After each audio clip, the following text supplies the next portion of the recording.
Hi, folks. Lee Kelly here, managing editor at Career Pro Global. This is a unique time. I have been doing this for 17 years, helping people transition their careers, whatever that looks like. And right now, a lot of our clients are communicating to us, they have a feeling of uncertainty. They're not sure what's going to happen next, and they're making some tough decisions.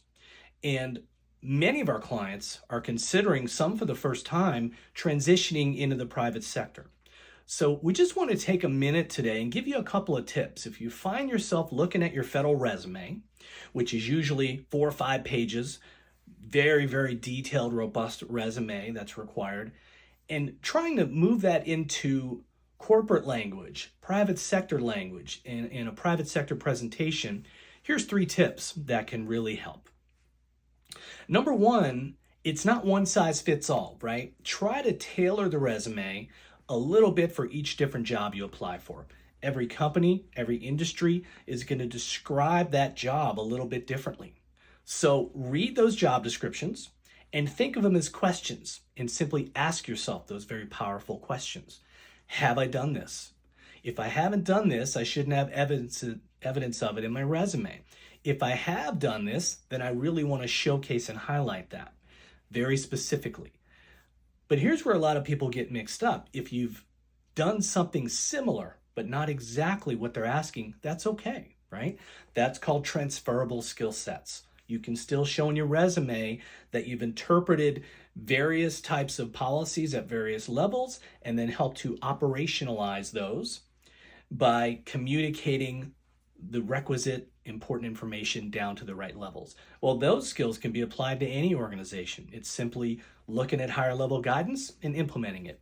Okay, so there's one tip. Number 2 is you really want to be specific whenever possible.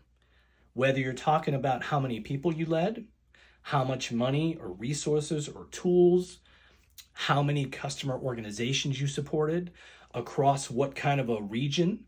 Was it within one state, a 3-state region, nationally, globally? All these little details really help to paint a picture of your scope of responsibility, and it makes it more likely they'll see your qualifications and want to get you in for an interview. And then finally, maybe most importantly, this is always something we really focus on, is you want your resume to be accomplishment driven. If your private sector resume is 2 pages, 75% of that should be bullets and accomplishments, right? So for each job, go ahead and give them a brief summary of sort of a day in the life. What is your scope of responsibility? But then make sure you give them maybe 3 to 5 top accomplishments, projects, improvements that you made, changes you led, track record of success, and be sure to focus on your specific actions, right? Really take ownership of that.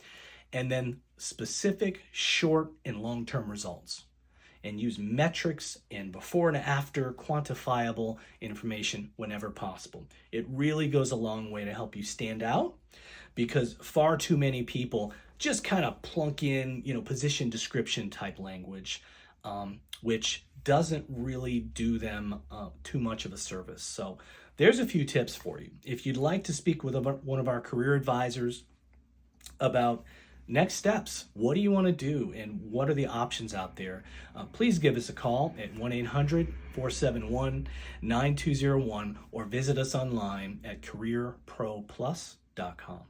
Thank you and have a wonderful day.